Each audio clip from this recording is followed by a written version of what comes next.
আসসালামু আলাইকুম।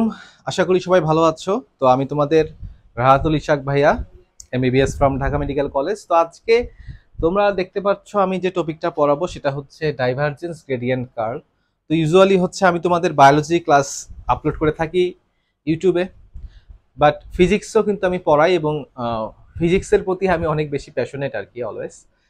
হাউএভার এখন ফিজিক্স, আমি জানি ফিজিক্সের অনেক সুন্দর সুন্দর ক্লাস ইউটিউবে অলরেডি দেওয়া আছে, তাই আমি মনে করি না হচ্ছে ফিজিক্স নিয়ে আমার আবার কাজ করার প্রয়োজন। যেহেতু আমি মেডিকেলের লোক, তাই না, বায়োলজির লোক, তাই বায়োলজির বিষয়েই ক্লাস দিই।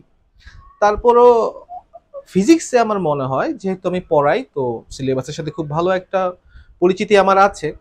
কিছু কিছু টপিক সিলেবাসে আছে যেগুলো হচ্ছে আসলে একটু খুলে এক্সপ্লেইন করা দরকার তোমাদের কাছে। অর্থাৎ টপিকগুলো বইয়ের মধ্যে আছে, আমরা সেগুলো নিয়ে বিভিন্ন রকম কাজ করছি, বাট আমরা কি করছি তা বুঝতে পারছি না। অর্থাৎ কি যে বুঝতেছি না তাই বুঝতেছি না, এমন একটা সিচুয়েশন বেশ কিছু টপিকে। সেকেন্ড পেপারে বেশি, আসলে ফার্স্ট পেপারেও বেশ কিছু টপিক আছে। এর মধ্যে প্রথম যে টপিকটা আমি বলবো সেটা হচ্ছে ডাইভারজেন্স গ্রেডিয়েন্ট কার্ভ। তো এই টপিকটা ভেক্টর চ্যাপ্টারের শেষের দিকে দেয়া আছে এবং এই টপিক থেকে ইউজুয়ালি পরীক্ষায় বিভিন্ন mathematical question, mathematical problem solving চলে আসে। তো আমরা যারা ম্যাট্রিক্স নির্ণায়কের ম্যাথ পারি তাদের জন্য ডাইভারজেন্স গ্রেডিয়েন্ট কার্লের ম্যাথ পারাটা কোনো ব্যাপারই না, তাই না? একেবারে সিম্পল, তোমরা সবাই ম্যাথ করছো এবং দেখছো খুবই খুবই সহজ। আসলে ভেক্টরের চেয়েও আসলে এদের ম্যাথগুলো করা সহজ। বাট ব্যাপারটা হচ্ছে এরা আসলে করতেছেটা কি, এদের অ্যাপ্লিকেশনটা কি, এরা এদের দিয়ে হচ্ছেটা কি, এগুলোর ব্যাপারে বিভিন্ন রকম ব্যাখ্যা বিভিন্ন জায়গায় মাঝে মধ্যে চোখে পড়ে। তো চোখে পড়লে আসলে তোমাদের জন্য নিজের খারাপ লাগে যে আসলে এরকম গোজামিল তোমাদেরকে দেওয়া হচ্ছে এবং তোমরা সেটা খুব সুন্দরভাবেই, আমি আসলে বলতে বাধ্য হচ্ছি, না হলে তোমরা জিনিসটা সিগনিফিকেন্স বুঝবা না যে কেন আসলে আমি এগুলো বলাচ্ছি, এবং তোমরা সেগুলো বাধ্য হচ্ছ বুঝতে, সেই কথাগুলোই নিতে বাধ্য হচ্ছ। তাই একটু খারাপ লাগে তোমাদের জন্যই, যে জিনিসগুলোকে আসলে এক্সপ্লেন করার দরকার। হ্যাঁ, আসলে এরা কি সিগনিফাই করে, এরকম আবল তাবল গোজামিল আর কতদিন চলবে একটা দেশে? এই টপিকটা 2013 সালে সিলেবাসে আসছে, প্রায় 11-12 বছর হয়ে গেল, এখনো গোজামিল দিয়েই চলতেছে। তো আসো আমরা আজকে ওই যে ম্যাথ মিলানো ওইটা দেখবো না। ব্যাপারটা হচ্ছে এরা কি সিগনিফাই করে, এরা কি ইন্ডিকেট করে, সেই জিনিসগুলো আমরা অ্যাকচুয়াল সেন্সে বোঝার চেষ্টা করব, গোজামিল না কোনো রকম। হ্যাঁ, আগরতলা চকিরতলা এক করে কোনো রকম এক্সপ্লেনেশন না, রিয়েল এক্সপ্লেনেশন, এরা আসলে কি মিন করে। আচ্ছা, তো ডাইভারজেন্স গ্রেডিয়েন্ট কার্ল, এগুলো হচ্ছে এই জিনিসগুলো ভেক্টর অপারেটরের সাহায্যে করা হয়, ভেক্টর অপারেটর। তো আমরা একটা ভেক্টর অপারেটরের নাম শুনছি, এটার নাম হচ্ছে, নাম ছিল নেবলা, পরবর্তীতে Gibbs, gives the name del. অর্থাৎ গিবস নামে একজন scientist gives the name del, এই অপারেটরটার নাম দিয়েছিলেন তিনি, ডেল দিয়েছিলেন। তো এই অপারেটরটা কি? এটা হচ্ছে একটা আংশিক ক্যালকুলাস, ডিডিএক্স আই, ডিডিওয়াই জে, ডিডিজেড কে। এখন এই যে অপারেটরটা আছে, তোমাদের কাছে আমার প্রথম প্রশ্ন হচ্ছে এই অপারেটরের মান কত? আমি মানে কিছু বেসিক কথা একটু হয়তো 5-10 মিনিট বলবো ম্যাথমেটিক্যাল অপারেশন করতে যেগুলো দরকার, তারপরে আমি আমার নিজের ব্যাখ্যায় চলে যাব। এই অপারেটরের মান কত? কত বলো তো? তোমরা অনেকে হয়তো বিভিন্ন মান বলতেছো, অনেকে হয়তো বলতেছো মান 0। সবার অ্যান্সারই কিন্তু ভুল, বাট হ্যাঁ আমি জানি অনেকে সঠিক অ্যান্সারটাও বলছো। এই অপারেটরের কোনো মান নাই, অপারেটরের কখনো ভ্যালু থাকে না। যেমন আমি যদি তোমাকে বলি যে √100, এখানে রুটের ভ্যালু কত? রুটের কি কোনো ভ্যালু আছে? 100-এর ভ্যালু আছে, বাট রুটের কোনো ভ্যালু নাই। বা আমি যদি বলি হচ্ছে 10⁻³ এখানে 10-এর ভ্যালু আছে, বাট এই জিনিসটার কোনো ভ্যালু নাই। এরা হচ্ছে অপারেটর। ম্যাথমেটিক্যাল অপারেটরের কোনো ভ্যালু থাকে না, ওরা ভ্যালুলেস, ওরা অন্যের ভ্যালু চেঞ্জ করতে পারে।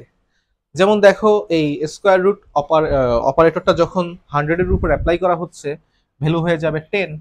আবার এখানে কিউব, এই অপারেটর যখন 10-এর উপর অ্যাপ্লাই করা হচ্ছে রেজাল্ট হয়ে যাবে 1000। অর্থাৎ ওরা অন্য কোনো একটা ভেরিয়েবলের বা ভেরিয়েবলের ভ্যালু চেঞ্জ করে দিতে পারে। হ্যাঁ, বাট ওদের নিজস্ব কোনো কিন্তু ভ্যালু নাই। এখন এই যে অপারেটরটা আছে, এটা প্রথমে আমরা বুঝলাম এর কোনো ভ্যালু নাই। ভ্যালু নাই মানে কিন্তু এই না যে ভাইয়া ভ্যালু 0। ভ্যালু 0 কিন্তু একটা সিগনিফাই একটা জিনিস। 0 কোনো কিছু না থাকা আর 0 থাকা কিন্তু এক কথা না। যেমন আমি যদি তোমাদেরকে বলি ম্যাট্রিক্সের ভ্যালু কত, ম্যাট্রিক্সের কিন্তু কোনো ভ্যালু হয় না, তার মানে এই না যে ওর ভ্যালু জিরো, ওর কোনো ভ্যালু নাই। একই রকম ডেল অপারেটর কোনো ভ্যালু নাই। এখন ডেল অপারেটর যদি কোনো ভ্যালু না থাকে বা মান না থাকে আমরা বুঝলাম, ভালো কথা। দ্বিতীয় প্রশ্ন হচ্ছে এই ডেল অপারেটরটা স্কেলার রাশি নাকি ভেক্টর রাশি? এটা কি স্কেলার রাশি না ভেক্টর রাশি বলতো? ডেল অপারেটরটা স্কেলার রাশি না ভেক্টর রাশি? এখানেও অ্যান্সার হচ্ছে এরা কোনো রাশি না। ডেল অপারেটর কোনো রাশি না, বিকজ রাশি হওয়ার শর্ত প্রথমত মান থাকতে হবে। মানের পাশাপাশি যদি দিকও থাকে ভেক্টর রাশি বলবো, আর যদি মান থাকে বা দিক থাকে না, আমি খুব সহজ ভাষায় বলতেছি কথাগুলো, সেক্ষেত্রে আমরা সেটাকে স্কেলার রাশি হিসেবে কনসিডার করতে পারি। তো এর তো ভাইয়া কোনো মানই নাই, এর তো কোনো ভ্যালু নাই, তার মানে একে আমরা রাশি হিসেবে কনসিডার করতে পারবো না। এ হচ্ছে জাস্ট একটা অপারেটর। এটা হচ্ছে কি ভাই, একটা অপারেটর। বাট এই অপারেটরটা ভেক্টরের মতো কাজ করে। এটা অপারেটর, এটা কোনো ভেক্টর রাশি না, কিন্তু it is not a vector quantity, but it works as a vector. এটা ভেক্টরের মতোই কাজ করে, বাট ও নিজে কোনো ভেক্টর না। এটা আমাদের ভালো মতো বুঝতে হবে। ও নিজে কিন্তু কোনো ভেক্টর না, বাট ও কাজ করে ভেক্টরের মতোই। আচ্ছা, এখন এই যে অপারেটরটা আছে, এই অপারেটরটা কোথায় কোথায় কিভাবে কিভাবে কাজ করে আমরা একটু দেখার চেষ্টা করব। যে কাজ করে কিভাবে, আমরা মনে হয় জানি জিনিসটা কিভাবে কাজ করে। এই অপারেটরটা স্কেলার অথবা ভেক্টর ফিল্ডের উপর কাজ করতে পারে।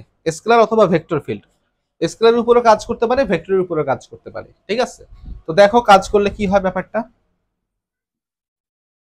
দেখো ও কিন্তু ওর নেচার গুলা কিন্তু সব ভেক্টরের মতোই, শুধু একটা নেচার বাদে আমার একটু বলে আসা উচিত। আচ্ছা এখনই বলে দিব। মানে ডেল অপারেটরের সবগুলো বৈশিষ্ট্য, সবগুলা ক্যারেক্টার ভেক্টরের মতোই, একটা ক্যারেক্টার বাদে, সেটা আমি দেখাবো এখনই। তাহলে দেখো, S for scalar, V for vector. তো এই ডেল অপারেটর যদি স্কেলার ফিল্ডের উপর কাজ করে তখন যে রেজাল্টটা আসবে সেই রেজাল্ট অবশ্যই হবে ভেক্টর। কারণ আমরা জানি যখন স্কেলার এবং ভেক্টরের মধ্যে মাল্টিপ্লিকেশন হয় অলওয়েজ কিন্তু একটা ভেক্টর কোয়ান্টিটি বেরিয়ে আসে, তো এটা রেজাল্টটা হবে ভেক্টর। এখন দেখো এই এই ডেল অপারেটরটা যখন ভেক্টরের সাথে কাজ করবে, ভেক্টরের সাথেও দুইভাবে কাজ করতে পারে। একটা হচ্ছে ডট আকারে, একটা হচ্ছে ক্রস আকারে। যখন ডট আকারে কাজ করবে, ডট যখন ডট আকারে কাজ করবে এটাকে বলা হয় ডাইভারজেন্স। ডিতে ডট, ডিতে হচ্ছে ডাইভারজেন্স, আমরা সহজে মনে রাখতে পারি। যারা বিশেষত মেডিকেল ভর্তি পরীক্ষায় অংশ নিবা তাদের জন্য জিনিসটা খুব হ্যান্ডি হবে। D for dot, D for divergence. আবার দেখো যখন আমরা ক্রস গুণ করতেছি তখন সেটাকে বলা হয় কার্ল। সিতে ক্রস, সিতে কার্ল। তো দেখো যদি ডট গুণ করো, আমরা জানি দুইটা ভেক্টরের ডট গুণ কিন্তু অলওয়েজ স্কেলার রেজাল্ট দেয়, আর দুইটা ভেক্টরের ক্রস গুণ ভেক্টর রেজাল্ট দেয়। তার মানে হচ্ছে দেখো, যখন আমি একটা গ্রেডিয়েন্টকে স্কেলার রাশির উপর অ্যাপ্লাই করতেছি বা স্কেলার ফিল্ডের উপর অ্যাপ্লাই করতেছি আমি ভেক্টর রেজাল্ট পাবো। আর যখন আমি একটা ডেল অপারেটরকে ভেক্টরের উপর অ্যাপ্লাই করতেছি, যদি আমি ডট হিসেবে অ্যাপ্লাই করি বা ডট অপারেশনে অ্যাপ্লাই করি সেক্ষেত্রে ডাইভারজেন্স হবে এবং ডাইভারজেন্সের রেজাল্টটা আসবে স্কেলারে। আর আমি যদি ক্রস করি সেক্ষেত্রে ক্রস করলে কার্ল হবে এবং রেজাল্টটা সেখানে আসবে ভেক্টরে। আমি একটা কথা কিছুক্ষণ বলছিলাম যে ডেল অপারেটর একটা জায়গায় গিয়ে ভেক্টরের মতো আচরণ করে না, সেই জায়গাটা হচ্ছে এই তোমার এখানে তো গ্রেডিয়েন্ট দেখাচ্ছে না, এই হচ্ছে ডাইভারজেন্স। ডাইভারজেন্সে এই ঘটনাটা ঘটে। দেখো আমরা একটা জিনিস জানি, ডাইভারজেন্সে কিন্তু ডট প্রোডাক্ট করা হয়েছে। তো আমরা ভেক্টরের ডট প্রোডাক্টের রুলস থেকে জানি এ ডট বি যেই কথা, এ ডট বি যেই কথা, বি ডট এ একই কথা, একেবারে totally same. A dot B এর ভ্যালু যদি হয় +10 বা +10, তাহলে বি ডট এর ভ্যালু ঠিক ঠিক +10ই কিন্তু হবে, তাই না? অর্থাৎ এটাকে আমরা কিন্তু এক্সচেঞ্জ করে দিতে পারি, এক্সচেঞ্জ রুল যেটা আছে, বিনিময় বিধি মেনে চলে। বাট ডাইভারজেন্সের বেলায় কিন্তু এটা করা যাবে না, অর্থাৎ তুমি কিন্তু বলতে পারবা না এটা, এটা কিন্তু তুমি বলতে পারবা না। এখন প্রশ্ন হচ্ছে কেন বলতে পারবা না? আসলে এখানে যদিও ডট গুণন করা হচ্ছে, বাট আমাদের ভুলে গেলে চলবে না যে ডেল কিন্তু নিজে কোনো ভেক্টর না, ওর নেচারগুলো ভেক্টরের মতো, বাট বেসিক্যালি ও একটা অপারেটর। অর্থাৎ আমি যদি বলি যে দেখো রুট অফ 100, ওকে এটার একটা ভ্যালু আছে, বাট আমি কিন্তু এটা বলতে পারবো না যে 100 ইন্টু √2 মানে স্কোয়ার রুট, এটার ভ্যালু কত, এটা কিন্তু আমি বলতে পারতেছি না, তাই না? এটা দুটো কিন্তু ইকুয়াল হবে না কখনোই।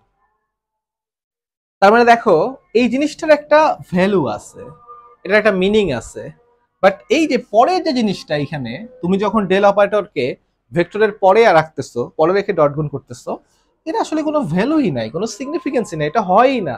তো ম্যাথমেটিক্যালি অসংজ্ঞায়িত একটা জিনিস বা ম্যাথমেটিক্যালি অপ্রয়োজনীয় একটা জিনিস, অস্তিত্বহীন একটা জিনিস। তার মানে দেখো আমি যদি এই ডাইভারজেন্সের বেলায় ডট গুণনের বিনিময় বিধি অ্যাপ্লাই করি, আমি কিন্তু ধরা খেয়ে যাব, বিকজ ওইটা কিন্তু এ সাপোর্ট করবে না।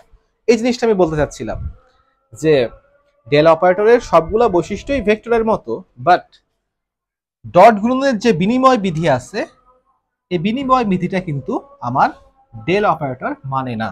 এই জিনিসটা একটু আমাদের মাথায় রাখতে হবে। ওকে, এটুকু আমরা একটা বেসিক আইডিয়া পাইলাম।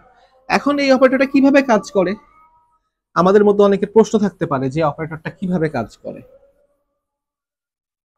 অপারেটরটা কিভাবে কাজ করে অনেকের মধ্যে একটু প্রশ্ন থাকতে পারে।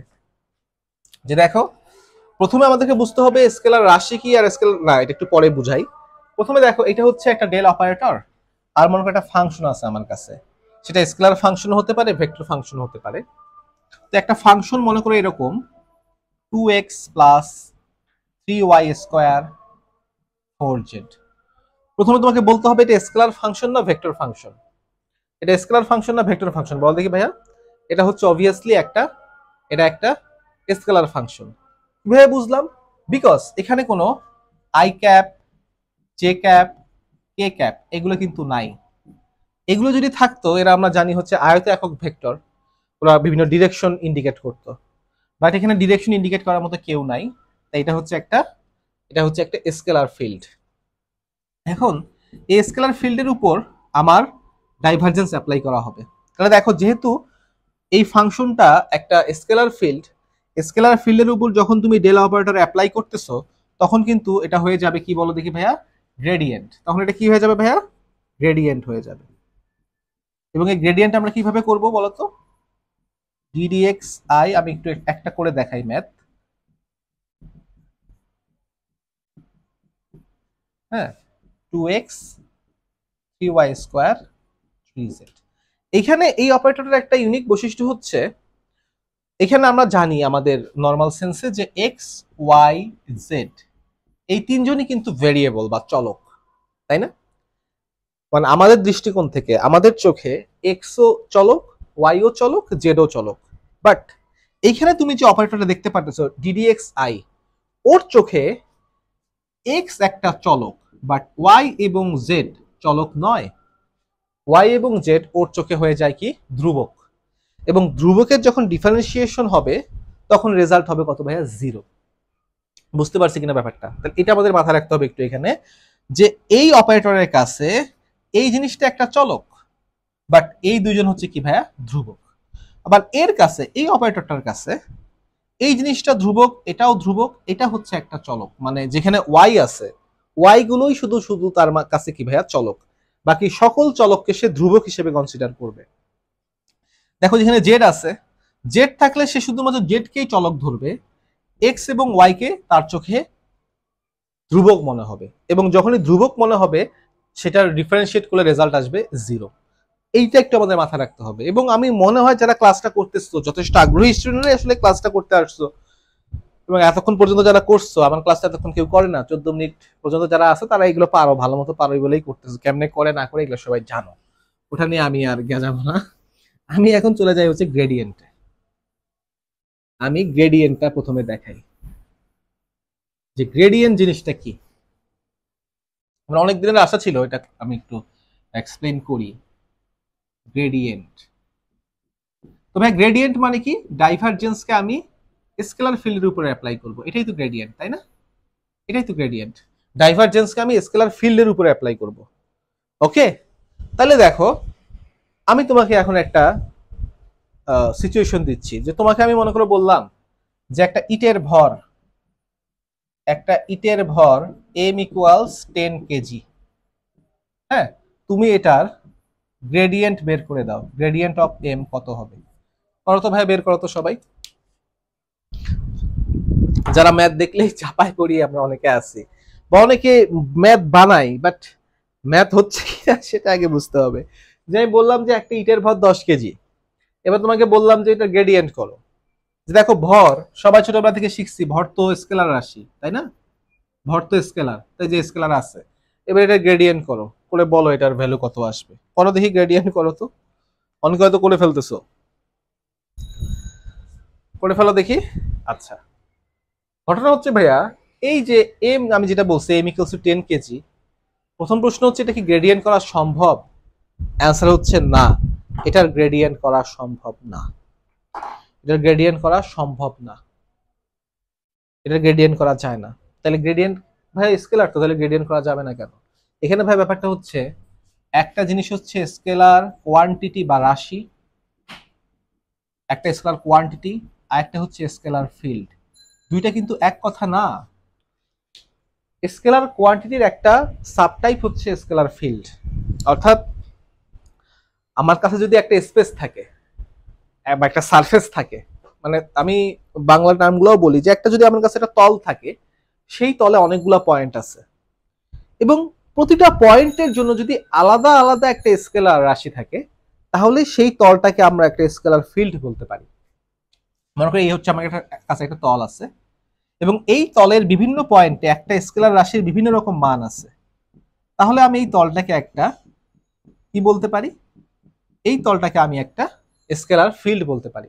যেমন মনে করো আমার এই রুমটা, আমার এই রুমে যদি এসি অন থাকে, তাহলে দেখা যাবে এসি কি করে ভাই? টেম্পারেচার রেগুলেট করে। টেম্পারেচার কি ধরনের রাশি? অবশ্যই স্কেলার রাশি। এখন মনে করো এসির, মনে করো এই জায়গায় এসিটা আছে, এসির একেবারে কাছে যে এলাকাটা আছে সেই এলাকার টেম্পারেচার, মানে আমি জাস্ট এসি অন করছি, মনে করো 2-1 মিনিট হয়েছে, এসির একেবারে নিচের টেম্পারেচারটা কিন্তু কম হবে। মনে করো এই এলাকার টেম্পারেচার হচ্ছে, এখানে যে পয়েন্টগুলো আছে এখানে টেম্পারেচার হচ্ছে মনে করো 20 ডিগ্রি। তুমি এসি থেকে যতই দূরে যাবা দেখা যাবে টেম্পারেচার আস্তে আস্তে কি হচ্ছে ভাইয়া? বেড়ে যাচ্ছে, বেড়ে যা, মনে করো হ্যাঁ 22, 23। অর্থাৎ দেখো আমার বিভিন্ন পয়েন্টে টেম্পারেচারের মান বিভিন্ন, এখানে 21, এখানে 22, এখানে 23, এখানে 24।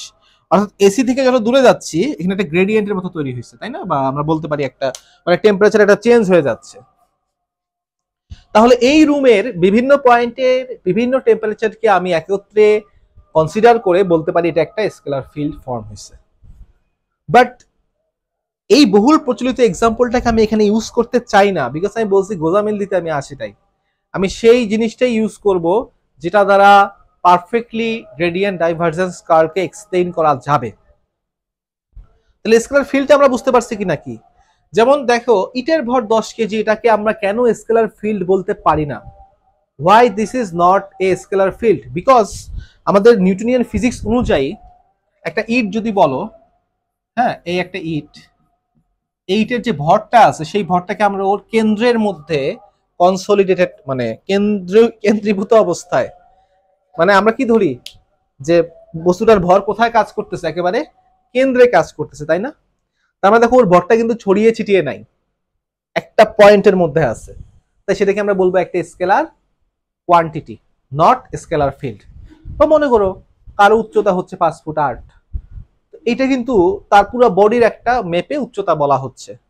এমন কিন্তু না যে তার বডির বিভিন্ন জায়গায় উচ্চতা বিভিন্ন রকম, এরকম কিন্তু কোনো রকম আমরা করতেছি না, কনসিডার করি। মানে এটা হচ্ছে তোমার পার্সপেক্টিভের উপর ডিপেন্ড করে। তুমি চাইলেই কিন্তু একটা কোয়ান্টিটিকে স্কেলার ফিল্ড হিসেবে কনসিডার করতে পারো। আমার কথাগুলো কি তোমরা বুঝতে পারতেছো? একটু বেশি কঠিন হয়ে যাচ্ছে কিনা কথাগুলা? মানে তোমার তুমি কোন দৃষ্টিভঙ্গি থেকে দেখতেছো? যেমন আমি যদি বলি ব্যাসার্ধ, ব্যাসার্ধ কিন্তু স্কেলার রাশি, বাট অনেক সময় তুমি ব্যাসার্ধকে ভেক্টর হিসেবে কনসিডার করতে পারো, করে না? অনেক সময় দেখবা ব্যাসার্ধকে ভেক্টর হিসেবে কনসিডার করে বিভিন্ন জায়গায় ম্যাথ করছে না? তার মানে দেখো তুমি চাইলে, তোমার উপর ডিপেন্ড করতেছে, তুমি চাইলে ওটাকে ভেক্টর হিসেবে ধরতে পারো। যাই হোক, একই রকম এখানে দেখো আমার যে ভরটা আছে এই ভরটা কিন্তু স্কেলার কোয়ান্টিটি নিউটনিয়ান ফিজিক্সের পার্সপেক্টিভ থেকে, কারণ নিউটনিয়ান ফিজিক্স বলে একটা বস্তুর ভর তার কেন্দ্রের মধ্যে থাকে, আটকা থাকে, জমা থাকে। তাহলে সেই সেন্স থেকে ভর কিন্তু একটা স্কেলার কোয়ান্টিটি। তো স্কেলার কোয়ান্টিটির উপর কিন্তু আমরা গ্রেডিয়েন্ট অ্যাপ্লাই করতে পারবো না। তাহলে আমরা গ্রেডিয়েন্ট অ্যাপ্লাই করতে পারবো স্কেলার ফিল্ডের উপর। হ্যাঁ, খুব ভালো একটা এক্সাম্পল তাপমাত্রা। বাট তাপমাত্রাকে গ্রেডিয়েন্ট করলে কি পাওয়া যায় বলো তো? সবাই যে বলে তাপমাত্রা তাপমাত্রা তাপমাত্রা, তাপমাত্রাকে গ্রেডিয়েন্ট করতে দিলাম, এখন তাপমাত্রাকে গ্রেডিয়েন্ট করলে কি আসে? কি আসবে তাপমাত্রা গ্রেডিয়েন্ট করলে? কোনো কি একটা বাস্তব রাশি আসবে, কোনো প্রাকৃতিক রাশি আসবে? আসবে না তো। তাহলে ওটা দিয়ে আমি কেন দেখাবো এক্সাম্পলটা? হ্যাঁ, এটা সত্য যে তাপমাত্রাকে একটা আমরা স্কেলার ফিল্ড হিসেবে কনসিডার করতে পারি, বাট এর চেয়েও ভালো এক্সাম্পল আছে আমার কাছে, সেটা হচ্ছে বিভব বা পটেনশিয়াল। পটেনশিয়াল, তড়িৎ বিভব, মহাকর্ষীয় বিভব, হ্যাঁ পড়ছি না? বিভব, বিভব নামটা আমার খুব প্রিয়। আমার এক খুব ক্লোজ বড় ভাই, বড় ভাই বলবো না, আমার টিচার, তার নাম হচ্ছে বিভব, বিভব স্যার আর কি, যদিও স্যার বলে ডাকি না। খুবই ক্লোজ এবং আজব এক মানুষ, আমার জীবনে দেখা সবচেয়ে আজব মানুষ হচ্ছেন তিনি, বিভব দা। যাই হোক, তো বিভব কিন্তু হচ্ছে একটা স্কেলার ফিল্ড। হ্যাঁ, বিভব হচ্ছে একটা স্কেলার ফিল্ড।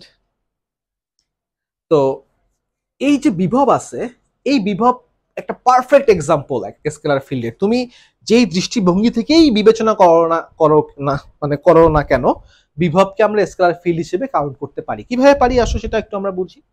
বিভব কিভাবে স্কেলার ফিল্ড?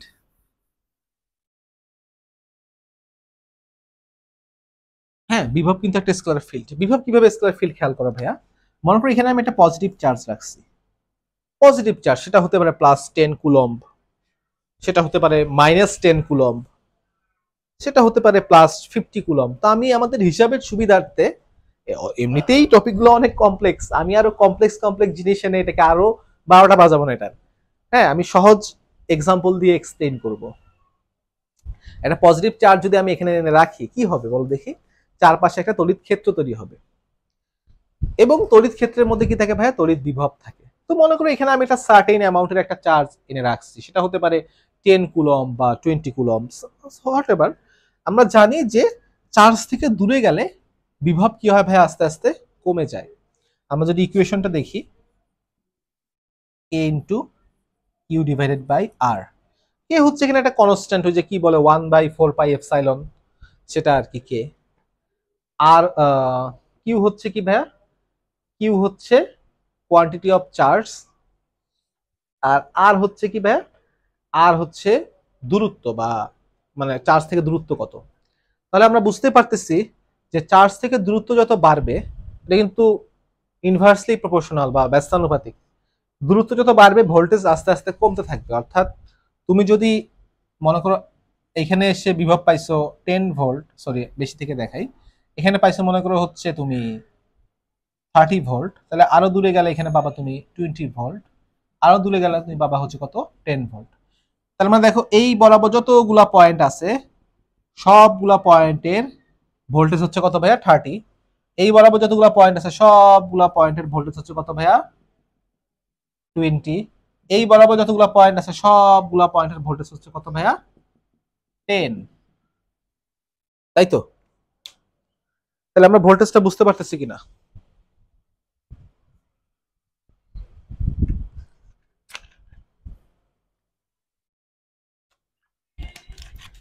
ভোল্টেজ বুঝতে পারছি ভাইয়া? তাই দেখো এখানে যে তলটা আছে, দেখো আমি যদি আমার এই বোর্ডের মধ্যে এখানে একটা পজিটিভ চার্জ রাখতাম, এই বোর্ড একটা তল না ভাইয়া? তল তো, সারফেস তো। এই সারফেসের বিভিন্ন পয়েন্টে বিভিন্ন রকম ভোল্টেজ পাওয়া যাবে।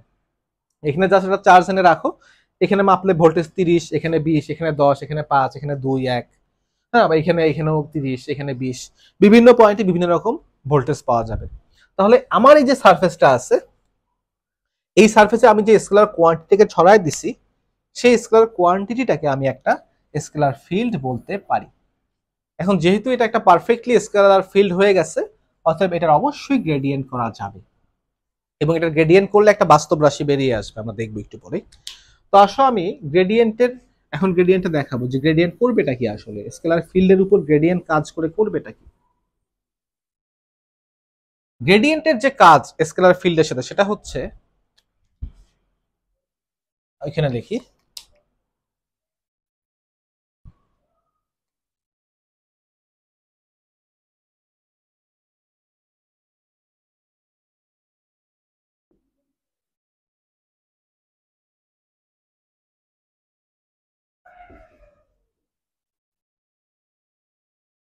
দেখো গ্রেডিয়েন্টের কাজ হচ্ছে একটা স্কেলার ফিল্ড আছে, সেই স্কেলার ফিল্ডের সর্বাধিক বৃদ্ধির হারের মান এবং দিক দুইটাই নির্দেশ করতে পারবে। অর্থাৎ দেখো গ্রেডিয়েন্ট যেহেতু একই সাথে মান এবং দিক নির্দেশ করে, মানে গ্রেডিয়েন্ট যদি আমি কোনো একটা গ্রেডিয়েন্ট বলি, সেই গ্রেডিয়েন্টের মান আছে আবার দিক আছে, তাই গ্রেডিয়েন্ট কিন্তু হয়ে যায় একটা ভেক্টর কোয়ান্টিটি। এবং এই ভেক্টর কোয়ান্টিটির ফাংশনটা হচ্ছে সর্বাধিক বৃদ্ধির হারের মান এবং দিক নির্দেশ করবে। এখন এটা কিভাবে করবে, আমি একটা প্রথমে ওই যে গোজামিল দেই, তারপরে অ্যাকচুয়াল এক্সপ্লেনেশনে আসি। মনে করো তুমি একটা কোম্পানিতে চাকরি করো, সেই কোম্পানিতে তোমার স্যালারি হচ্ছে 50K, মান্থলি তোমার স্যালারি হচ্ছে 50K। এবার সেই কোম্পানিতে চাকরিতে থাকা অবস্থাতেই তোমাকে আরো কয়েকটা কোম্পানি থেকে জব অফার দেয়া হলো। কেউ তোমাকে বললো আমাদের জন্য চাকরি করো, 40,000 টাকা করে দিব মাসে। কেউ বললো 50 দিব, কেউ বললো আসো 70,000 দিব, কেউ বললো আসো 60,000 টাকা দিব। ঠিক আছে, আমি জাস্ট এটা একটা মানে গোজামিল দিয়ে তোমাদেরকে বুঝাচ্ছি প্রথমে, তারপর অ্যাকচুয়াল কনসেপ্টে যাব। তাহলে দেখো তোমার কাছে 4টা অপশন আছে। তুমি যদি এই দিকে যাও, তোমার স্যালারি চেঞ্জ হবে -10K। তুমি যদি এইদিকে আসো নিচের দিকে, তোমার স্যালারি চেঞ্জ হবে 0। তুমি যদি বামে যাও, তোমার স্যালারি চেঞ্জ হবে +20K। তুমি যদি উপরের দিকে যাও, তোমার স্যালারি চেঞ্জ হবে +10K। তাহলে খেয়াল করো, এখানে গেলে স্যালারি কমে যাচ্ছে, ওকে কমতেছে, এখানে গেলে আনচেঞ্জ থাকতেছে, এখানে গেলেও বাড়তেছে, এখানে গেলেও বাড়তেছে। তো বাড়ুক কমুক যাই হোক, তুমি আমাকে বলবা সর্বাধিক বৃদ্ধি পাচ্ছে কোন দিকে গেলে, বলো তো ভাইয়া, সর্বাধিক বৃদ্ধি পাচ্ছে কোন দিকে গেলে? সর্বাধিক বৃদ্ধি পাচ্ছে যদি তুমি বাম দিকে আসো, তাই না? এবং কতটুকু বৃদ্ধি পাচ্ছে? 20K। তাহলে দেখো বামে 20K হারে বৃদ্ধি পাচ্ছে, তাই তো, মানে প্রতি মাসে 20K এই রেটে বৃদ্ধি পাচ্ছে তোমার স্যালারি। এই যে দেখো, তুমি বামে গেলে তোমার স্যালারি প্রতি মাসে 20K বৃদ্ধি পাবে। কোন দিকে গেলে বৃদ্ধি পাবে? বাম দিকে। কত বৃদ্ধি পাবে? 20K। এই দুইটা জিনিসই বের করে আনতে পারবে হচ্ছে গ্রেডিয়েন্ট। গ্রেডিয়েন্টের কাজ হচ্ছে সর্বাধিক বৃদ্ধির মান এবং দিক দুইটাই বের করে আনা। সর্বাধিক বৃদ্ধির মান এবং দিক দুইটাই বের করে আনা, এটা হচ্ছে গ্রেডিয়েন্টের কাজ। বুঝতে পারছো? এই যে স্যালারির ব্যাপারে বেলায় আমি যে এক্সপ্লেনেশনটা দিলাম, অনেকটা এইভাবেই কিন্তু গ্রেডিয়েন্টটা কাজ করে। এবার আসো আমাদের রিয়েল এক্সাম্পল দেখতে হবে।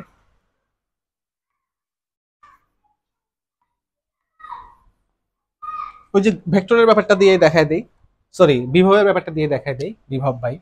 দেখো এখানে একটা পজিটিভ চার্জ আছে,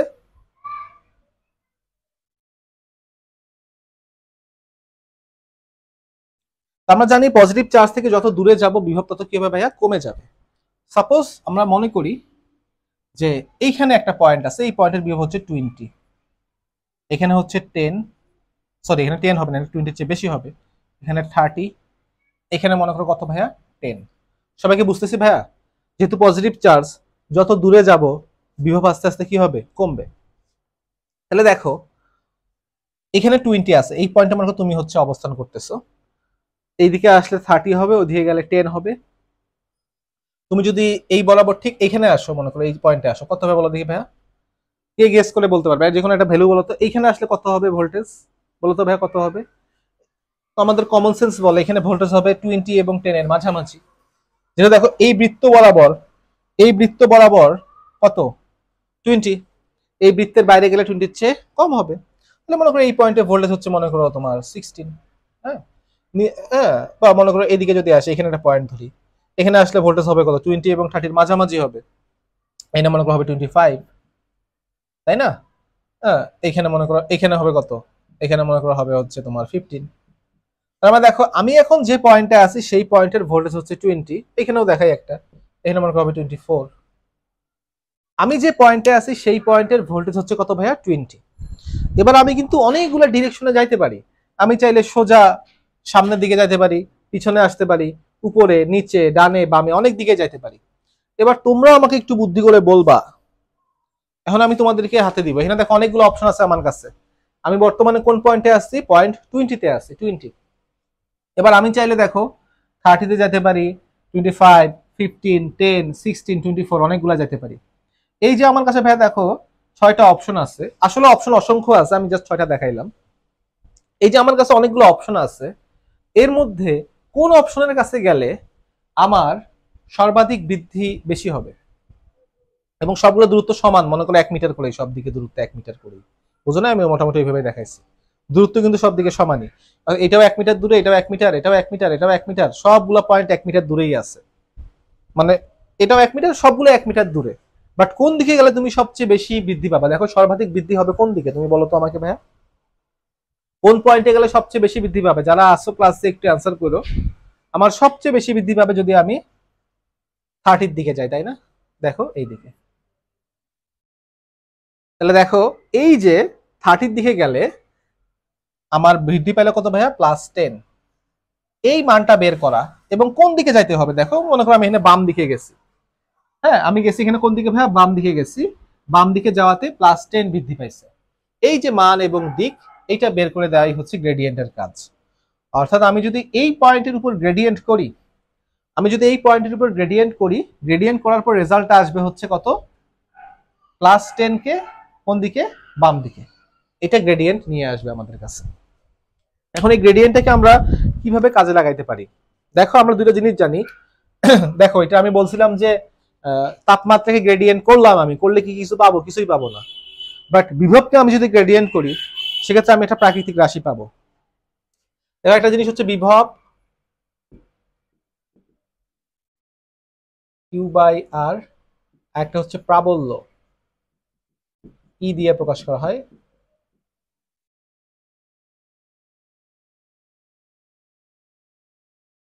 এরকমই তো ব্যাপারটা, তাই না? তাই দেখো বিভব আর প্রাবল্যের ব্যাপারটা এখানে কি আসলে? আমরা জানি যে ddx of v equals to -e। ddx মানে কি ভাই? ddx, x মানে দূরত্ব বোঝাচ্ছি। তুমি যদি ভোল্টেজকে দূরত্বের সাপেক্ষে ডিফারেন্সিয়েট করো, তুমি প্রাবল্যের নেগেটিভ ভ্যালুটা পাবা। প্রাবল্যের কোন ভ্যালুটা পাবা ভাইয়া? নেগেটিভ ভ্যালুটা পাবা। তাহলে দেখো এই যে ddx যে কথা, ডেল ঠিক একই কথা। ddx যে পারপাসটা সার্ভ করে আমাদের ইন্টিগ্রেশনে, তারপরে কি তোমার সরি ইন্টিগ্রেশন না, ক্যালকুলাস, ডিফারেন্সিয়েশনে, একই পারপাস আমাদের ভেক্টরে সার্ভ করে ডেল। তাহলে আমি যদি ডেল অফ ভি করি, এখানে ভি মানে কিন্তু হচ্ছে ভাই বিভব, ঠিক আছে? ভি মানে ভোল্টেজ বা বিভব। সেক্ষেত্রে আমি পাবো হচ্ছে -e। এবং দেখো এটা কিন্তু একটা ভেক্টর কোয়ান্টিটি। ই মানে হচ্ছে প্রাবল্য আর কি, প্রাবল্য কিন্তু একটা ভেক্টর কোয়ান্টিটি। তার মানে ব্যাপারটা কি আসলো এখানে দেখো তো, এখানে আমি অবশ্যই সরি, এখানে কোনো ডট ক্রস কিছু নাই, যেহেতু এটা হচ্ছে একটা স্কেলার রাশি, ডট ক্রসের কিছু আসতেছে না। তার মানে দেখো আমি যদি বিভবকে আমি যদি গ্রেডিয়েন্ট করি, আমি প্রাবল্যের নেগেটিভ ভ্যালুটা পাই, অর্থাৎ ডিরেকশনটা উল্টো দিকে পাই। তার মানে দেখো আমি তোমাকে খুব সিম্পল একটা সিম্পল ভাবে জিনিসটা বুঝাই দেই। মনে করো একটা বিন্দুতে বিভবকে ডিফারেন্সিয়েট করলে পাওয়া গেল, তোমার 3i। 3i মানে কি ভাইয়া? 3i মানে হচ্ছে মান হচ্ছে 3 এবং দিকটা হচ্ছে x অক্ষের ধনাত্মক দিকে গ্রেডিয়েন্ট করে পাওয়া গেছে। তাহলে আমাকে বুঝতে হবে ওই বিন্দুর প্রাবল্য হচ্ছে -3i। -3i মানে কি ভাইয়া? -3i মানে হচ্ছে ওই বিন্দুর প্রাবল্য 3, তবে x অক্ষের বাম দিকে। x অক্ষের কোন দিকে ভাইয়া? বাম দিকে। আমি যদি এখানেও জিনিসটা দেখাই, জাস্ট ডিরেকশনটা অপোজিট হবে। যেমন দেখো এই বিন্দুর গ্রেডিয়েন্ট করাতে আমি রেজাল্টটা কত পাইছি? +10 কে কোন দিকে? বাম দিকে। মনে করো এটা হচ্ছে বাম দিক। +10 কে কোন দিকে পাইছি? বাম দিকে। এটা কিসের ভ্যালু ভাইয়া? গ্রেডিয়েন্টের ভ্যালু। গ্রেডিয়েন্টের ভ্যালু যদি হয় +10 কে বাম দিকে, তাহলে প্রাবল্যের ভ্যালু হবে +10 কে, তবে ডান দিকে। কোন দিকে হবে ভাইয়া? ডান দিকে। অর্থাৎ গ্রেডিয়েন্ট যেদিকে কাজ করে, প্রাবল্যের ডিরেকশন হয় ঠিক তার অপোজিট দিকে। আমি কি ব্যাপারটা বুঝাতে পারছি? দেখো জিনিসটা আরো ভালো মতো দেখাই। গ্রেডিয়েন্ট যেদিকে কাজ করে, প্রাবল্যের ডিরেকশন হবে ঠিক তার অপোজিট দিকে। তাহলে মনে করো তোমাকে বলা হলো যে একটি বিন্দুর গ্রেডিয়েন্ট মানে বিভবের গ্রেডিয়েন্ট হচ্ছে, তোমাকে বললো মনে করো 5j। এখানে ভাই জে কেন আসতেছে? বিকজ আমরা জানি গ্রেডিয়েন্ট করার পর কিন্তু অলওয়েজ ভেক্টর রাশি পাওয়া যাবে। তাই দেখো, যদি একটা পয়েন্টের গ্রেডিয়েন্ট হয় 5j, তাহলে সেই পয়েন্টের প্রাবল্য হবে -5j। যে মানে কি ভাইয়া? যে মানে হচ্ছে 5 একক উপরের দিকে। 5 একক কোন দিকে ভাইয়া? উপরের দিকে। বাট -5j মানে 5 একক নিচের দিকে। 5 একক কোন দিকে ভাইয়া? নিচের দিকে। অর্থাৎ আমি যদি বিভবকে গ্রেডিয়েন্ট করি, আমি বিভবকে গ্রেডিয়েন্ট করলে যেই মানটা পাবো প্রাবল্য হবে তার উল্টাটা। অর্থাৎ আমাকে এইভাবে পরীক্ষার প্রশ্ন আসতে পারে যে বিভবের গ্রেডিয়েন্ট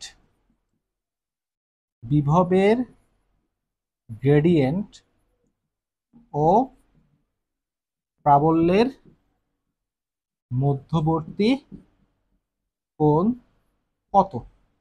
তো দেখো, আমি মনে করি একটা পয়েন্টের গ্রেডিয়েন্ট করে পাইলাম, একটা পয়েন্টের বিভবের গ্রেডিয়েন্ট করে পাইলাম হচ্ছে +10k। হ্যাঁ, তাহলে তার প্রাবল্যের দিক হবে কোন দিকে? ঠিক তার অপোজিট দিকে। তাহলে মধ্যবর্তী কোণ হয়ে গেল কত ভাই? 180 ডিগ্রি। এই হচ্ছে অ্যান্সার। অর্থাৎ গ্রেডিয়েন্ট, একটা বিভবের ফিল্ডের গ্রেডিয়েন্ট যেদিকে, তার প্রাবল্য ঠিক তার অপোজিটে। তাহলে দেখো, বিভবের গ্রেডিয়েন্ট যদি হয় ডানে, প্রাবল্য হবে বামে। বিভবের গ্রেডিয়েন্ট যদি হয় উপরে, প্রাবল্য হবে নিচে। বিভবের গ্রেডিয়েন্ট যদি হয় সামনে, প্রাবল্য হবে পিছনে। অর্থাৎ দুইটা ডিরেকশন হচ্ছে উল্টা। অর্থাৎ আমার যে জিনিসটা শিখে আসছিলাম আমরা সেটাই, যে ddx of v equals to -c, ওইটারই একটা জটিল ভার্সন হচ্ছে del of v equals to -c। একই কাজ, কিন্তু আমার ddx যে কাজ করে